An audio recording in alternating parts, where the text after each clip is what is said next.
Listen, tomorrow, come get this Jeep or the Charger if you want a sports car. I pay $386 a month for leasing. You would get a better deal than me. Look at this. What? Hold on. All you need is $2,000 due at signing plus your first payment. So that's gonna be roughly $2,200. You're gonna be driving an $80,000 car. What? Come get it. What's up, guys? Welcome back to the channel, man. Welcome back to the channel. Real quick, we're going to talk about this article that I read. This guy right here, man. See, this is what I was talking about when I said that, Dodge is putting the Hemis back in the, new body style Chargers. How everybody's getting all excited. But what about the guys who already have, wide body Scatpacks or Hellcats? Even the last calls, if you bought it brand new, 9 times out of 10, you upside down. So I came across this little article and I wanted to talk about it. This guy right here seemed like what he did was he traded in his 23 Scatpack Charger, which is the last call. And as you can see right here in the article, he said, I'm already prepared for all the hate, but I recently had to trade in my 23 Scatpack Charger. The monthly payments were just too much, so I decided to try out the new 25 Charger Daytona. First EV, I got to say, I'm enjoying the car so far. He missed the V8, but I'm excited to see what the new Chargers look like when they bring the V8s back. Now, see, this is exactly what I was talking about. A lot of people are underwater with these cars. And it's amazing what Dodge is doing, what the dealerships are doing to get people out of these cars. Because the EVs aren't selling, they got crazy lease deals on these cars. I'm talking about ridiculous lease deals. Some of the deals are like $200 a month. You know what I'm saying? So if you underwater 20 grand in your last call, you can actually trade in your car and lease the new EV for 2 years and get out of that negative equity. The 20 grand just go away. Now, there was recently a guy who did this on YouTube, and they gave him hell because of it. I think it was Auto Rebuilds. I think that's the name of his channel. And he did it with his Ram truck. He apparently was having trouble with it, and I did a video on it. So he had like 40,000 in negative equity. So he traded it in on a lease deal on the EV, and he was able to get out of it. I don't know what the final outcome was of that situation, but basically that's the same thing this guy's facing. And like he said, the payments is too much. Payments are too much. So let me ask y'all something. The new Chargers that's coming out, everybody's excited. Everybody want to drop videos. Oh, SRT is back together and this, that, and the third. But guys, we got to think about how much these cars are really going to cost. Will people be trading in their 23s for these new V8 Hemis that's coming out? Now you look at this guy's situation right here. This is a prime example how probably 95% of the people are in. This is the situation they're probably in, where they're so upside down, their payments are super high. Will they be able to trade those in for the new ones? Me personally, I feel like the old body style Chargers are just fine.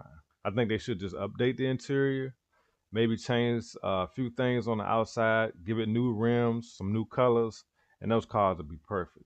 But more than likely, now don't get me wrong, I do like the new body style Chargers as well, don't get me wrong.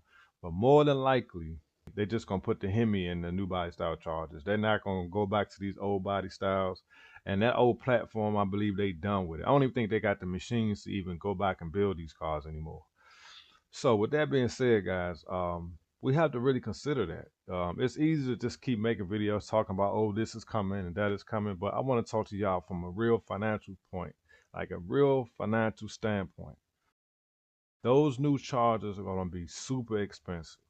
Back in 2015, when the Chargers first came out, the Charger Hellcats, the only reason they were able to get rid of those cars was when they started doing the power dollars. Because other than that, people couldn't afford them, and those cars weren't selling. The only cars that were really selling were the V6s. Those were the cars that were selling. So not only do they have to put the Hemis back in these cars, they need to come out with some new cars that compete with the BMWs. Because a lot of people are going with the BMWs. For like 4 or 5 months before I had a Hellcat, worst purchase I ever made in my life was that fucking Hellcat. Oh my God, I hated that car. Like that shit was, man, police target, the people trying to steal it all the goddamn time. The traction control is terrible. The miles is terrible. And at the end of the day, it's just a big ass Dodge Charger with a big ass engine in it. Like, ain't nothing special about it, motherfucker. You feel me? It ain't nice in the interior or Nathaniel. You feel me? And it was expensive for no reason. That shit is bad, folks. Insurance was high. That shit is bad, folks. But this BMW, I've been wanting for a while. Everybody's on the BMW bandwagon right now. They want new interiors. You can tune those cars. People like the way they look, the different colors. It's just a whole new wave right now. So a lot of people aren't really worrying about these chargers anymore. Now, that's only from a YouTube standpoint. Because I know a lot of people buy these chargers and challenges to start YouTube channels, hoping to blow up and make all this money. I think that ship has sailed already. That ship has sailed. Because even if you look at the Mopar channels of today, right now, the only ones that really get views are the people who are out here running from the police. They got these takeovers, doing all this speeding on the highways. SRT Lynn, where he's going around, to New York. He's, doing all this crazy stuff. Those are the channels that are getting, views. But the regular channels, I mean, even like my channel, with 8,000 views, 10,000, they ain't really no views, guys. It's really not. That's not even that much money. 10,000 views. They're not making that much money. So, buying these cars for YouTubers is out of the question. With that being said, the people who actually still own these cars, the 23s, will you be ready to trade that car in and get a new V8s when they come out? I don't think it's going to happen. I think unless they super discount these cars, add new features, do some things to keep, to make people want to buy them and spend the extra money, because people are going to be so underwater. You're not going to be able to just straight up trade the car in unless you got a ton of cash to put down. If you watch these other Mopar channels, a lot of times people in the comments, they all excited, oh, SRT's back. I'm going to buy 2 of them. I'm going to do this. I'm going to do that. Most of them ain't going to buy shit. They just talking just to keep, everything going. And that's what Dodge is doing. They hyping everything up. Hype. But will they deliver? Because just coming out with a new Hellcat is not going to be enough. It's not. It's going to have to be all-wheel drive. They're going to have to bring out maybe a SRT4. They're going to have to bring out some cars that can compete with these JDM cars. It's easy to keep making videos and, oh, this is coming and that is coming, but most of the people ain't going to be able to afford that stuff. Interest rates still high. To insure these cars is ridiculous. I hate to be the person that rain on y'all parade, but I just like to keep it 100 and actually speak on this stuff from a real financial standpoint, from a real reality point of view. Not for the rich folks who got money just laying around and y'all can just go buy whatever you want. Of course, the cars are going to sell, but even a 6-pack, unless that car is affordable, nobody's going to buy it. I just don't see people running out buying them. So, I just found this interesting, guys. I think this is what's going to be happening. This is how they're going to get rid of those EVs.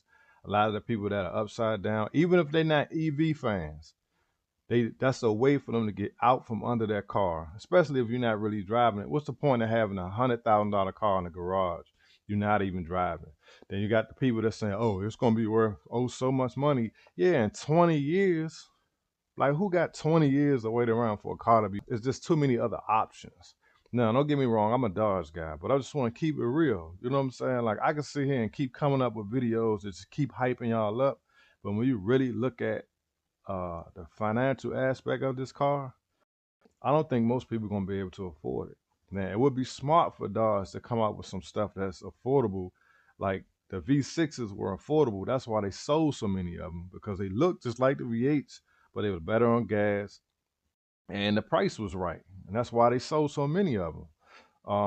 So I think they need to come out with a whole new business plan, a whole new marketing strategy, because even like right now in Florida, it's changed the law where you can't be out here driving crazy in these cars. To effect yesterday, specifically aimed at giving harsher penalties for those excessively speeding.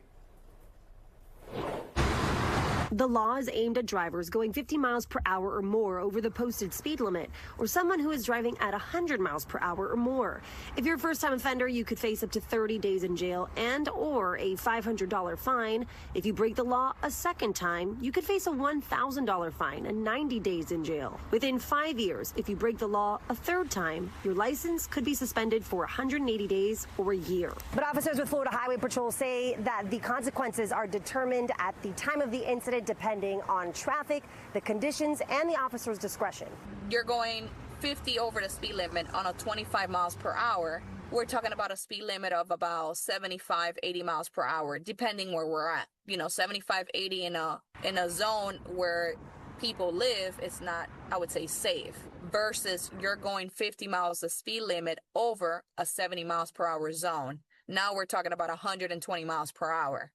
Now, you're definitely going to wrap yourself around a tree or hurt somebody else. According to Broward County courts, from 2017 to 2023, 123 citations were given for people going 50 or more over the speed limit. In 2023, according to FHP's data, there were more than 16,000 crashes due to speeding. While they do not specify the exact speed, the data indicates that there were close to 170 fatalities and more than 460 crashes that left people incapacitated.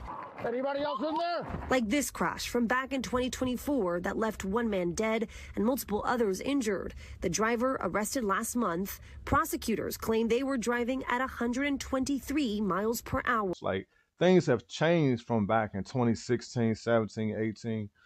Because of the takeovers, they done changed the laws with all this stuff. So, riding up and down these streets doing 100 miles an hour, that stuff is out of the question. It's just ridiculous to have a car like this. You can't even drive it the way you need to drive it. Yes, you could take it to the track, but it's expensive to go to the track. How many of y'all actually have time to take these cars to the track? Think about it. So, we got to look at this stuff realistically, guys. And I just found this article pretty interesting. And I think it's brave for this guy to even put that on, social media, because, some people are going to give him hell for that. Oh, you traded in a V8 for an EV? A lot of times it's not about that. It's about what makes more financial sense for a responsible adult. That's what it's about. So leave your comments, guys. What do y'all think, man? Like I said, I'm excited about the SRT being back together, but when you really look at it, they got a long way to go. They got to improve customer service. They need to extend the warranties on these cars. Better materials. Tavares was using, poor materials on these cars when he took over because they was trying to save money. They done waste billions on these EVs. So what are they going to do to, they got to do something to make up for that money. You know what I'm saying? So leave your comments, guys. Let me know what y'all think. If you're new to my channel, man, hit the like button, subscribe. Appreciate y'all watching. I'll see y'all on the next one. Peace.